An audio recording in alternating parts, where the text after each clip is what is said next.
One winter's night when the cold wind blew, the engines found it hard to sleep.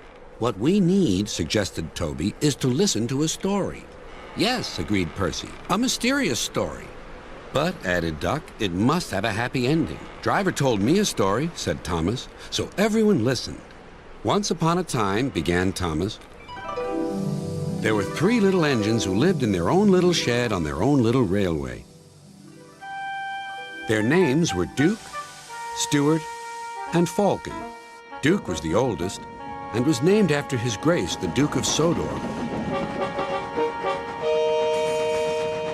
He was proud of this and loved to keep the little engines in order.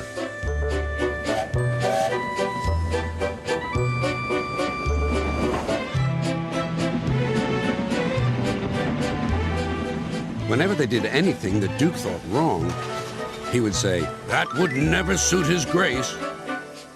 Other engines came and went, but Duke outlasted them all.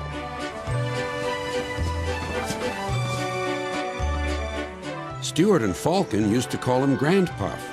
They were fond of him, but they got very tired of hearing all about his grace. Sometimes they would tease him and chant, "Engines come and engines go. GrandPuff goes on forever." "You impertinent scallywags," Duke would say. "Whatever are you engines coming to?" "Never mind, GrandPuff. We're only young once."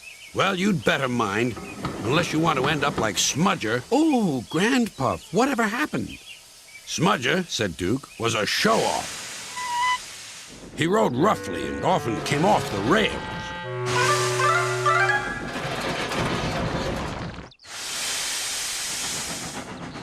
I warned him to be careful, but he took no notice." "Listen, Dookie," he snarled. "Who worries about a few spills?" "We do here," I said, but Smudger just laughed. Until one day, manager said he was going to make him useful at last. Smudger stopped laughing then.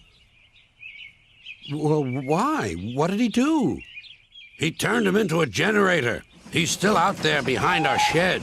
He'll never move again." After that, Stuart and Falcon became really useful engines, and all 3 were happy together for many years.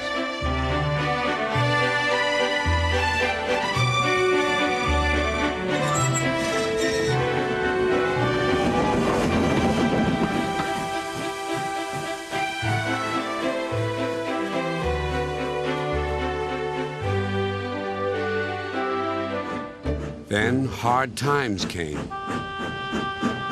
The mines in the hills closed, and the railway was closed too.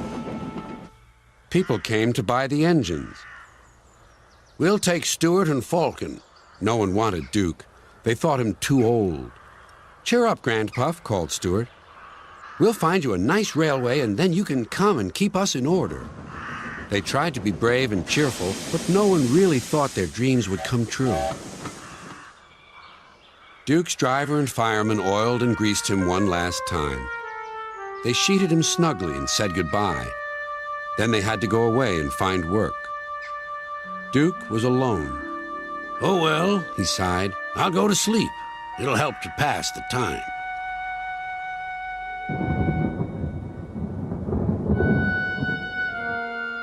Winter torrents washed soils from the hills. Trees and bushes grew all around.